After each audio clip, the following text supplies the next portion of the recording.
آج کا ہمارا ٹاپک ہے ایولیوشن آف منی یعنی زر کا ارتقاء۔ چونکہ پچھلی لیسن میں ہم پڑھ چکے ہیں کہ براہ راست تبادلہ یعنی بارٹر سسٹم کی وجہ سے بہت ساری مشکلات تھیں، اور ان مشکلات کی وجہ سے لوگ کسی ایسی چیز کی تلاش میں تھے جس کو وہ لین دین کے طور پہ استعمال کر سکیں اور جس میں آسانی ہو۔ لہٰذا مختلف وقتوں میں مختلف چیزوں کو انہوں نے زر کے طور پہ استعمال کرنا شروع کیا۔ وہ کون کون سی چیزیں تھیں اور وہ کون کون سا دور تھے جن کے اندر ان چیزوں کو استعمال کیا گیا؟ زر نے اپنا ایک جو بہت سارے ادوار مکمل کیے ہیں، ان میں سے ایک تو یہ ہے کہ گڈز ایز منی، یعنی کہ جو بہت ساری گڈز یعنی چیزوں کو کہا جاتا ہے، اشیاء کو کہا جاتا ہے، بہت ساری اشیاء پیسوں کے طور پہ استعمال ہوتی رہیں۔ پھر زمانے نے تھوڑی سی ترقی کی، آگے چلے تو میٹل اینڈ کوائنز ایز منی، یعنی کہ دھات اور دھاتی سکے جو تھے وہ پیسوں کے طور پہ استعمال ہونے لگے۔ اس کے بعد مزید ہم آگے گئے تو پیپر منی یعنی کاغذی منی، کاغذ سے بنی ہوئی کرنسی جو کہ آج کے زمانے میں بھی رائج ہے، یہ استعمال ہونا شروع ہو گئی۔ اور اس سے بھی آگے ہم چلے تو ہمارے پاس کریڈٹ منی آ گئی، اسے پلاسٹک منی بھی کہا جاتا ہے، اور آج کے زمانے میں بھی یہ رائج ہے۔ مزید آگے ہمارے پاس جو زر کی نئی صورت آئی وہ ای منی تھی، اس کو ڈیجیٹل کرنسی بھی آپ کہہ سکتے ہیں، یعنی جس میں الیکٹرانک انٹرنیٹ کے ذریعے رقم کے ذریعے لین دین کیا جانے لگا۔ اور آج کی جو سب سے ماڈرن فارم آف منی ہے وہ ہے کرپٹو منی۔ گڈز ایز منی یعنی کہ اشیاء کو سب سے پہلے بارٹر سسٹم کے بعد جو نیا سسٹم آیا وہ تھا جس میں اشیاء کو زر کے طور پہ استعمال کیا جانے لگا۔ بہت ساری اشیاء تھی جو کہ قیمتی تھیں یا سب لوگوں کی ضرورت میں آتی تھیں، مثلا جانور، کھالیں، موتی، کھانے پینے کی اشیاء، یہ وہ چیزیں تھیں جن کی سب کو عموماً ضرورت ہوتی ہے، لہٰذا انہوں نے انہی چیزوں کو زر کے طور پہ استعمال کرنا شروع کر دیا۔ ایک وقت ایسا آیا کہ وہ لوگ نمک کو بھی زر کے طور پہ استعمال کرتے تھے، تمباکو کو بھی زر کے طور پہ استعمال کرتے تھے، کیونکہ یہ چیزیں سب کے لیے قابل قبول تھیں اور وہ لین دین کے لیے ان کو استعمال کرتے تھے۔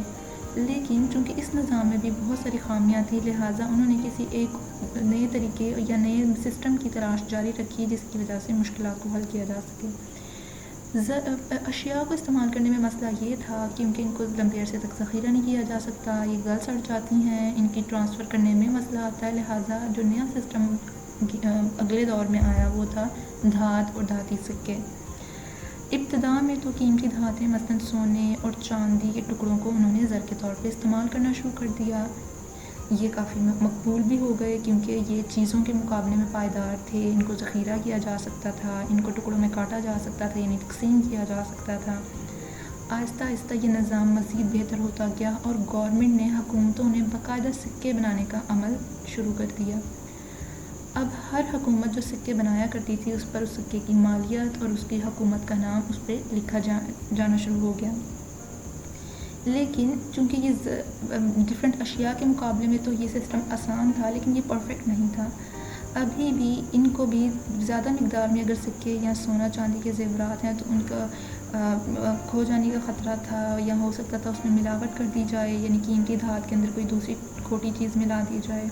اس کے علاوہ ان کو تیار کرنے پر، سکوں کو تیار کرنے پہ اخراجات بھی کافی آتے تھے۔ دوسرا جو قیمتی دھات ہیں وہ پوری دنیا میں بہت کم مقدار میں پائی جاتی ہیں، لہٰذا بڑے پیمانے پر پیسوں کو بھی جاری نہیں کیا جا سکتا تھا۔ لہٰذا انہی معاملات کی وجہ سے جو نیا سسٹم دھات اور دھاتی سکوں کے بعد آیا وہ پیپر منی تھا۔ پیپر منی کے اندر دھاتوں کی کم مقدار چاہیے ہوتی ہے، یعنی بیک اپ کے طور پہ جو پیسہ رکھا جاتا ہے، پیسوں کے پیچھے جو دھاتیں رکھی جاتی ہیں ان کی کم مقدار چاہیے۔ اس کو پرنٹ کرنا آسان ہے، کسی بھی ملک کا مرکزی بینک یعنی اسٹیٹ بینک، جیسے پاکستان میں اسٹیٹ بینک آف پاکستان ہے، یہ جاری کرتا ہے کاغذی نوٹ۔ ان کو تقسیم کیا جا سکتا ہے، ان کو ٹرانسفر کرنا آسان ہے، ان کو لمبے عرصے تک سٹور کیا جا سکتا ہے، ان کو جتنا مرضی چھاپا جا سکتا ہے، پرنٹ کیا جا سکتا ہے، اس سے گورنمنٹ اپنے اخراجات اور اپنے ملک کا نظام چلا سکتی ہے۔ لہٰذا بہت ساری آسانی کی وجہ سے پیپر کرنسی کو بہت مقبولیت حاصل ہوئی اور یہ آج تک رائج ہے۔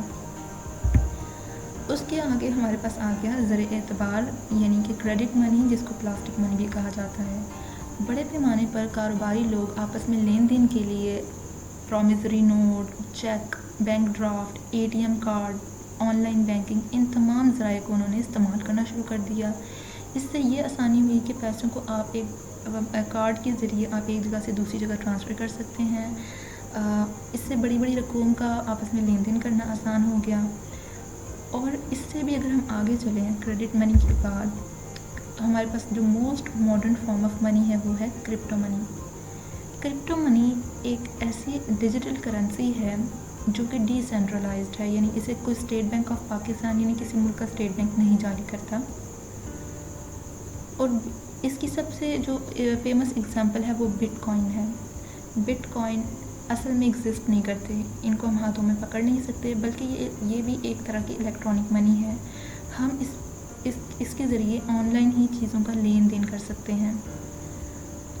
اس کے اوپر ابھی بھی مزید ریسرچ جاری ہے۔ کچھ ملکوں نے بٹ کوائن کو کرنسی کے طور پہ ایکسیپٹ کرنا شروع کر دیا ہے، قبول کرنا شروع کر دیا ہے اور اسے استعمال کر رہے ہیں، جبکہ بہت سے ممالک ابھی بھی اس کو استعمال نہیں کر رہے، کیونکہ اس کو کسی بھی ملک کا بینک جاری نہیں کر رہا، بلکہ ایک ڈی سینٹرلائزڈ کرنسی ہے۔